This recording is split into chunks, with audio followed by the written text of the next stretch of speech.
20 কোটি জনসংখ্যার একটি দেশে আমরা কখনোই বলি না যে আমরা গত 6 মাসে দেশের সকল উন্নয়ন কার্যক্রম করে ফেলেছি। এটি সম্ভব নয়, এটি একটি অবাস্তব ব্যাপার।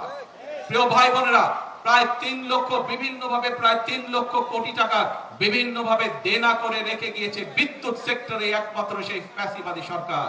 আমি জানি বিগত কিছুদিন যাবত সমগ্র বাংলাদেশে মানুষ, গ্রামে গঞ্জে সব জায়গায় বাংলাদেশের মানুষ, অনেক জায়গায় গ্রামে গঞ্জে বাংলাদেশের মানুষ, ক্ষেত্র বিশেষে মফস্বল শহরগুলোতে, উপজেলা, জেলা শহরগুলোতে বাংলাদেশের মানুষ বিদ্যুতের কষ্ট পাচ্ছে। আমি জানি বাংলাদেশের বিভিন্ন এলাকায় মানুষ গ্যাসের কষ্ট পাচ্ছে, সিএনজি বলেন, এলপিজি বলেন, বিভিন্ন রকম গ্যাসের কষ্ট পাচ্ছে। প্রিয় ভাই বোনেরা, গ্যাস বাংলাদেশের একটি প্রাকৃতিক সম্পদ ছিল। বিগত 17 বছর বাংলাদেশের নিজস্ব যে প্রাকৃতিক সম্পদ, যে গ্যাস কূপগুলো ছিল, স্বৈরাচাররা একটি গ্যাস কূপ নতুন করে তারা খনন করেনি বা করতে দেয় নাই সরকারি সংস্থা যেটি আছে, বরং তারা এই পুরো সেক্টরটিকে বিদেশিদের হাতে ছেড়ে দিয়েছিল।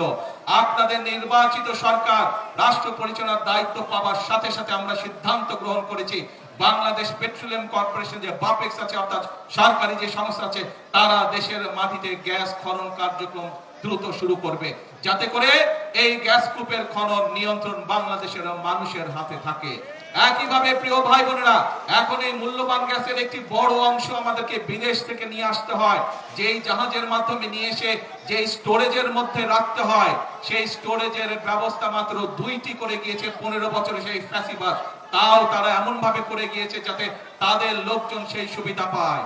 বিগত অন্তর্বর্তীকালীন সরকারের সময় একটি ব্যবস্থা নেওয়া হয়েছিল আরেকটি জাহাজের, কিন্তু অন্তর্বর্তীকালীন সরকার সেটিকে ক্যান্সেল করে দিয়ে গিয়েছে, যার ফলে আজকে দুইটি জাহাজের একটিতে হঠাৎ করে দুর্ঘটনা ঘটে যাওয়ার কারণে আজকে গ্যাসের এই সমস্যা দেখা দিয়েছে। আমরা এর মধ্যে এই কারিগরি ত্রুটি সারানো হয়েছে। আমি আশা করি ইনশাআল্লাহ আল্লাহর রহমত থাকলে আগামী কয়েকদিনের মধ্যে এই সমস্যা অনেকাংশে, গ্যাসের সমস্যা কমে আসবে। প্রিয় ভাই বোনেরা, সমগ্র বাংলাদেশের মানুষ যে বিদ্যুতের কষ্ট পাচ্ছেন, আমি আন্তরিকভাবে তার জন্য দুঃখ প্রকাশ করছি। কিন্তু এই সরকার আপনাদের সরকার, এবং আমরা কাজ করছি যত দ্রুত সম্ভব মানুষকে এই কষ্টের হাত থেকে রক্ষা করার জন্য। আমরা আশা করছি সবকিছু ঠিকঠাক থাকলে আল্লাহর রহমতে, সবকিছু ঠিকঠাক থাকলে আল্লাহর রহমত থাকলে দ্রুতই আমরা এই অবস্থা থেকে মানুষকে বের করে নিয়ে আসতে পারবো, যাতে করে মানুষ কিছুটা হলেও স্বস্তি লাভ করতে পারে।